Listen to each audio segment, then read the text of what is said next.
Virginia. I'm also pastor of Celebrate Recovery at Beulah Community Church. And we have two other Celebrate Recoveries in the area, one at Covenant Church in Shepherdstown and one at 365 Church right in the industrial park in Martinsburg. Hoping to add more. I have about 3 more churches that we're talking to right now to start launching multiple Celebrate Recoveries. I want to cover every night of the week is my goal in this area, so that you can drive within 7 to 10 miles and attend a Celebrate Recovery anywhere. And that would be awesome, right? Yeah. A couple things I want to share, and I'm going to pull out my notes. Excuse me for this, because I do this like a lot and I forget stuff. So, but I want to share a couple things that I've gotten from Celebrate Recovery over the years.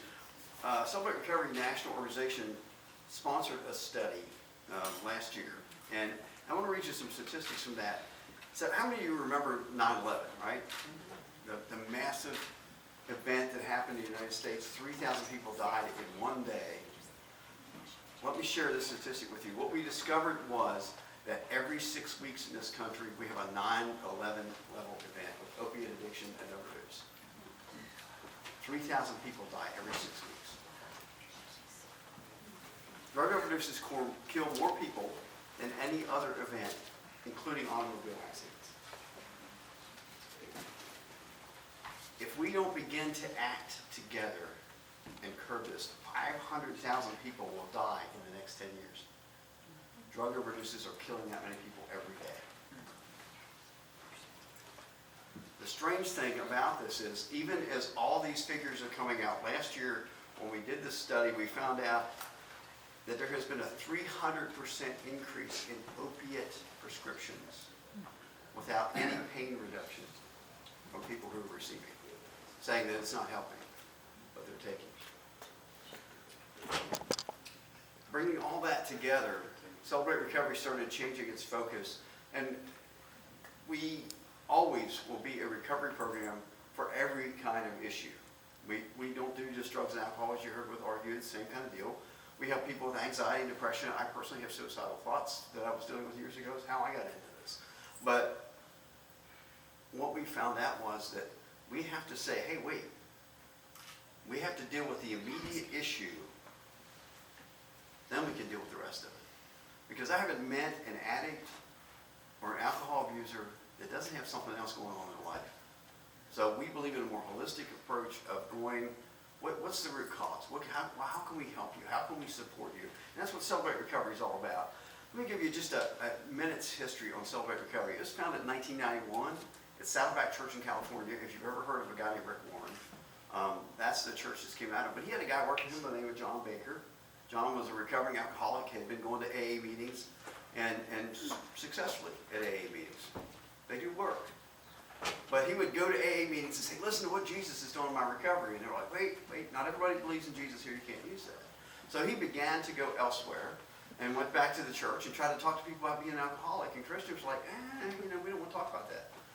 So he wrote this really long 13-page email off to Rick Warren and described a Christ-centered recovery program, one that would use the very words of Christ to bring recovery.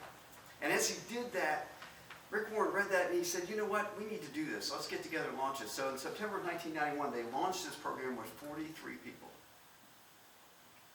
Over the years, this has become a worldwide program. It's over 100 countries, 35,000 churches. And the estimate right now is we've helped somewhere in the range of 4.5 million people. I'm saying all that not to brag on Celebrate Recovery, but to say the methodology works. And the methodology is this. Celebrate Recovery, number one, has what we call DNA. We make sure that all of them run very similar so that we know that we're covering the basis of what's going on. We found a method that works, so we're going to stick with it. But also, we found out that support systems matter. And I don't know if you've ever heard of a study, and I don't agree with a lot of stuff that's said in it, but there's a study called Rat Park. If you haven't seen it, look it up on the internet, you'll see. But what they did was they took a rat by itself, put it in a glass cage with nothing else, opiate-laced water and regular water. And that rat by itself would suddenly keep going to the opiate-laced water. But when they made a new cage, And they built a cage with every rat toy they could think of and other rats in it. So there's like 10 or 12 rats and all kinds of toys. And they did the same thing. They put opiate-laced water and regular water in. The rats rarely went for the opiate-laced water.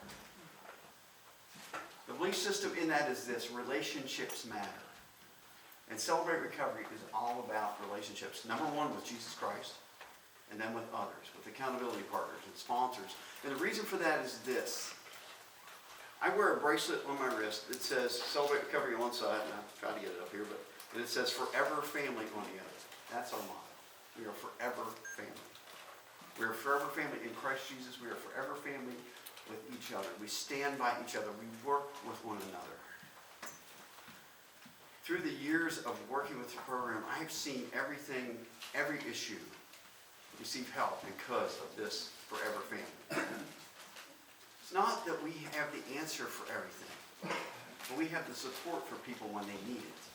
We have someone they can call, someone who will stand by them. And in that process, Celebrate Recovery also is a 12-step program. It works people through 12 steps based on the words of Christ. We have step studies and open share groups. We meet in multiple locations. We try to get people there. But our core principle is this: Jesus Christ makes a difference in my life. Like every other 12-step, we start off with, I am not God, and my life is unmanageable.